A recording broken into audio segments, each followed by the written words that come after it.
এটা ভিডিঅ'লৈ সকলোকে স্বাগতম জনাইছোঁ। আজি মোৰ first ever electric guitar tutorial ভিডিঅ'টো লৈ আহিছোঁ।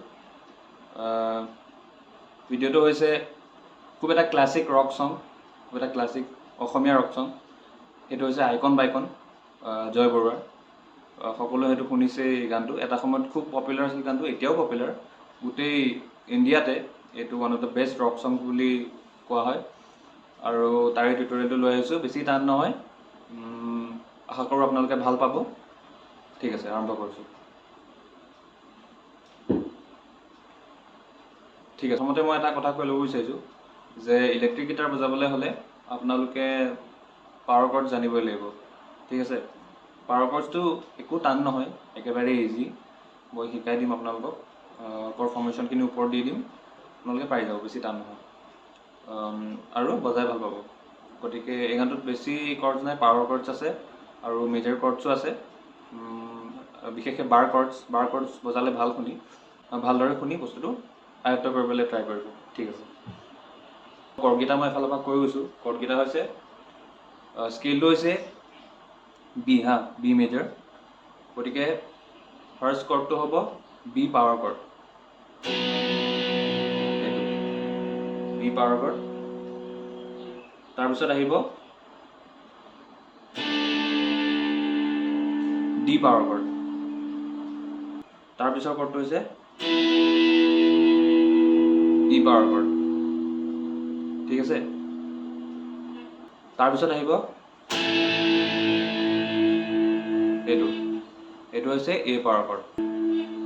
তাৰপিছত আহিব এ মেজৰ যিটো বাৰ, ডি মেজৰ, ই মেজৰ, আৰু এটা লাষ্ট কৰ্ড হৈছে এইটো হৈছে এফ শাৰ্প পাৱাৰ কৰ্ড। ঠিক আছে, এইকেইটা হৈছে কৰ্ডকেইটা মেইনলি। চ' মই কেনেকৈ বজাব লাগিব দেখুৱাই দিছোঁ কৰ্ডকেইটা ফৰ্মেশ্যনটো। আপোনালোকে হয়তো মাইনৰ কৰ্ড বজাইছে। এইটো হৈছে বি মাইনৰ। বি মাইনত কি কৰিব লাগে, এইটো বাৰ কৰিব লাগে। ফাৰ্ষ্ট ফিংগাৰটো তৰ্জনী এংগেলটো বাৰ কৰিব লাগে। বাকীকেইটা আপোনালোকে জানেই। বাকী পজিশ্যনটো আপোনালোকৰ একেই হয়, মানে আপোনাৰ ফ'ৰ্থ ফ্ৰেটত থাৰ্ড ফিংগাৰ আৰু ফ'ৰ্থ ফিংগাৰৰ পজিশ্যন দুটা কি হ'ব, থাৰ্ড ষ্ট্ৰিং আৰু ফ'ৰ্থ ষ্ট্ৰিং। ঠিক আছে, এইটো ধৰিব পাৰিছে নহয়। তাৰপিছত কি হ'ব, এই ফাৰ্ষ্ট ফিংগাৰটো এই ফিফ্থ ষ্ট্ৰিঙলৈ আনিব লাগিব। ঠিক আছে, আৰু এইটো বাৰ কৰিব নালাগে, জাষ্ট ফাৰ্ষ্ট ফিংগাৰটো বজালে হ'ল। বাকীকেইডাল মিউট কৰিব লাগিব, তলৰ ষ্ট্ৰিংকেইডাল। ঠিক আছে, বাকীকেইডাল ষ্ট্ৰিং বাজিব নালাগে, মানে বাকীকেইডাল ষ্ট্ৰিং মিউট কৰিলে হ'ল। অকল এই তিনিডাল ষ্ট্ৰিং বাজিব। এনেকৈ হয় গোটেই পাৱাৰ কৰ্ডকেইটা, এনেকৈয়ে বাজে আপোনাৰ সেই বস্তুটো। বেছি টান নহয়, আপোনালোকে মিউট কৰিব পাৰিলে হ'ল বস্তুটো। মাইনৰ কৰ্ডৰ নিচিনাকৈ বাৰ কৰি দিলে হ'ল। জাষ্ট তলৰ ষ্ট্ৰিংকেইডাল মিউট কৰি দিব লাগে আৰু সেই বস্তুটো বজাব লাগে। এনেকৈ একেধৰণে যেনেকৈ মাইনৰ কৰ্ডবিলাকত থাকে, A sharp minor, B minor, C minor, C sharp minor, তেনেকেই আহি যাব। B power, C power, C sharp power, B power. তাৰ পিছৰ কৰ্ডটো হৈছে ডি পাৱাৰ কৰ্ড। ডি আহিল নহয়, তাৰপিছত ডি পাৱাৰ কৰ্ড। এটা, দুটা, তিনিটা ফ্ৰেট শ্লাইড থ্ৰু কৰি দিলে হ'ল। তেতিয়া কি আহি যাব, ডি পজিশ্যন একেটাই। ডি আচলতে এই ডি আৰু ই ইজি বুলি নহয়, মানে অ'পেন পজিশ্যনো আছে। কিন্তু মই বাৰটো কেলৈ শিকাইছোঁ, বজাবলৈ সহজ হয়। আপোনালোকে প্ৰথমতে টান পাব পাৰে, কিন্তু পিছত ইজি পাব। কাৰণ মানে শ্লাইড থ্ৰু কৰি বজোৱাৰ মজাও বেলেগ, আৰু বজাও আপোনালোকে পিছত ভাল পাব। ঠিক আছে, তাৰপিছত কি হ'ব, ডি আহিল নহয়, ডি পাৱাৰ কৰ্ড। তাৰপিছত দুটা ফ্ৰেট আগত দিব, ডি পাৱাৰ কৰ্ড। ধৰিব পাৰিছে, এই তিনিটা কৰ্ড আহি গ'ল। তাৰপিছত ওপৰতো একেধৰণে, এইটো এ পাৱাৰ কৰ্ড। তেনেকৈ মই মাইনৰ লগত মিলাই দেখুৱাইছিলোঁ। এইটোতো কেনেকৈ কৰিব লাগিব, এইটো আপোনালোকৰ যিটো এ মাইনৰ নিচিনাই জাষ্ট তৰ্জনী এংগেলটো বাৰ কৰিব নালাগে আৰু ছিক্স ষ্ট্ৰিঙত থাকিব লাগে। এইটো ধৰিব পাৰিছে নহয়।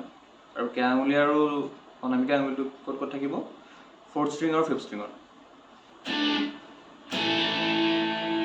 ঠিক আছে এইটো হৈ গ'ল A পাৱাৰ ঠিক আছে তাৰপিছত মেজৰ কৰ্ড আহিব এইটো জানে আপোনালোকে A মেজৰ D মেজৰ ঠিক আছে তাৰপিছত E মেজৰ তাৰপিছত F sharp পাৱাৰ কৰ্ড আহিব এইটো A আছিল নহয় F sharp মাইনৰ পজিশ্যনত এইটো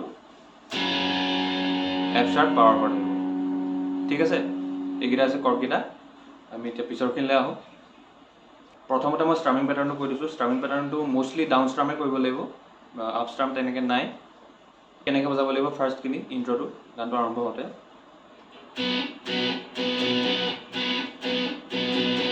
এই বস্তুটো ঠিক আছে ডাউন ষ্ট্ৰামে হ'ব ডাউন ডাউন ডাউন ডাউনে হ'ব খালি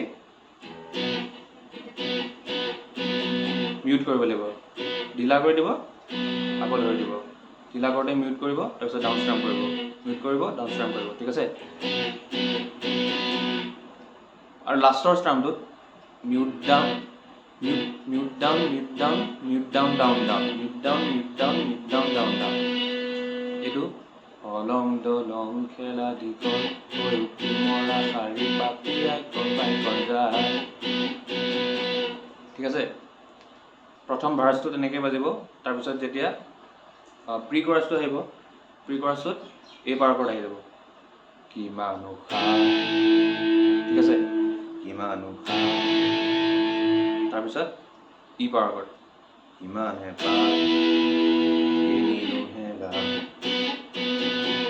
কেনিনো হেৰাল আহিলে আকৌ ষ্ট্ৰাম আহি যাব কোলা কোলা বতা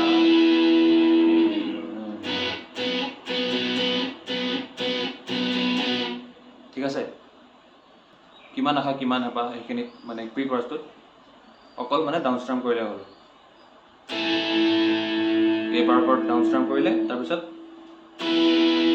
E ডাউন ষ্ট্ৰাম কৰিলে তাৰপিছত ষ্ট্ৰামিং ঠিক আছে তাৰপিছত যেতিয়া মেইন কোৰাছটো আহিব তেতিয়া ষ্ট্ৰামিং আহিব ঠিক আছে তেতিয়া কি হ'ব E আৰু B এতিয়া তই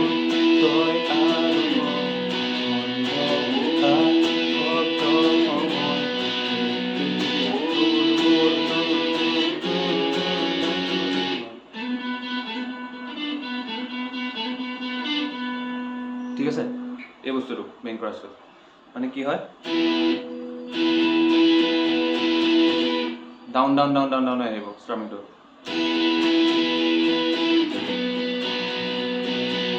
E হ'ব তাৰপিছত B E B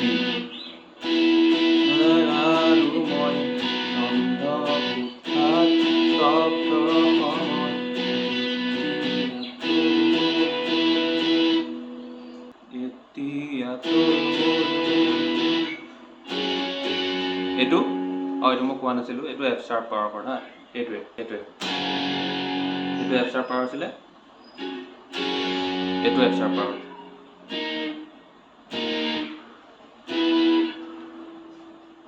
E F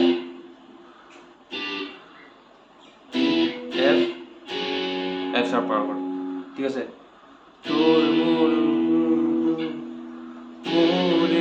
মোৰে যেতিয়া আহিব তেতিয়া F sharp পাৱাৰ কৰ্ড আহিব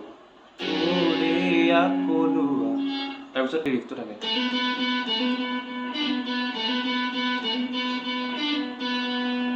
একেবাৰে ইজি এইটো আপোনালোকৰ 7th fret 4th stringত বাজিব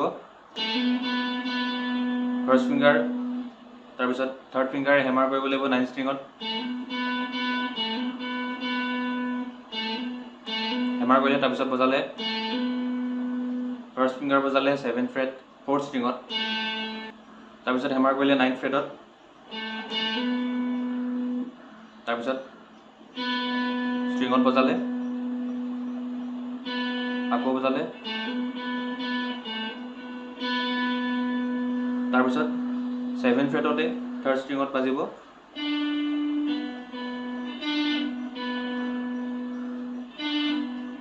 তাৰপিছত আকৌ 9 ফ্ৰেট 4 ষ্ট্ৰিঙত।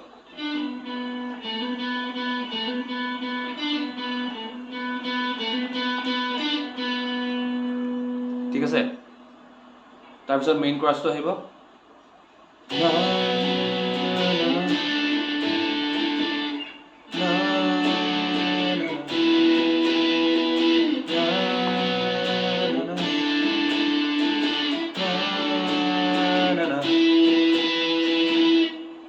ঠিক আছে, ইয়াতে একেধৰণে ডি আহিব, তাৰপিছত ডি,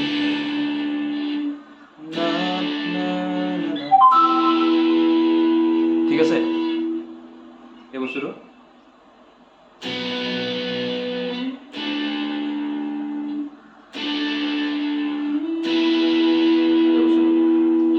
আপষ্ট্ৰামিঙো আহিব,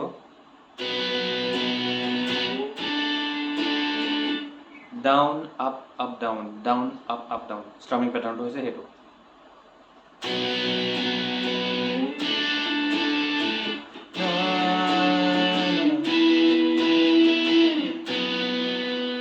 ঠিক আছে, কোৰাছটো সেইটো বাজিব। তাৰ পিছৰ ভাৰ্ছটো একেই হয়, মই লাষ্ট অন্তৰটো দেখুৱাই দিছোঁ আপোনালোকক কেনেকৈ বজাব লাগিব। তাতে মেজৰ কৰ্ডছ আহি যাব, এ মেজৰ আহিব।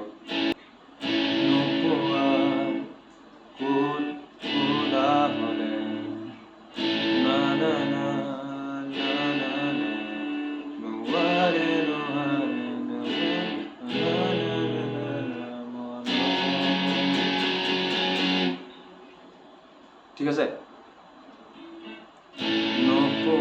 এ মেজৰ, ডি মেজৰ, এ মেজৰ, ডি মেজৰ, ই মেজৰ, তাৰপিছত এফ শাৰ্প পাৱাৰ আহি যাব।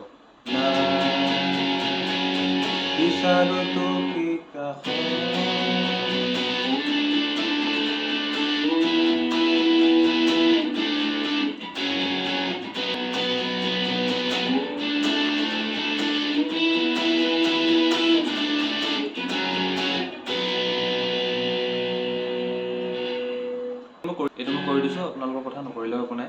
আছিলে টিউটৰিয়েলটো, আপোনালোকক যিমান পাৰি সহজভাৱে দেখুৱাবলৈ চেষ্টা কৰিলোঁ। আশা কৰোঁ আপোনালোকে ভাল পালে। নেক্সট আৰু এটা ভিডিঅ' আহি আছে অতি সোনকালে, গতিকে টিউটৰিয়েল ষ্টে টিউনড। আৰু এই ভিডিঅ'টো যদি ভাল লাগিলে লাইক, শ্বেয়াৰ আৰু কমেণ্ট কৰি দিব। আৰু মোৰ চেনেলটো যদি ছাবস্ক্ৰাইব কৰা নাই ছাবস্ক্ৰাইব কৰি দিব। Thank you so' much, thanks for ৱাচিং।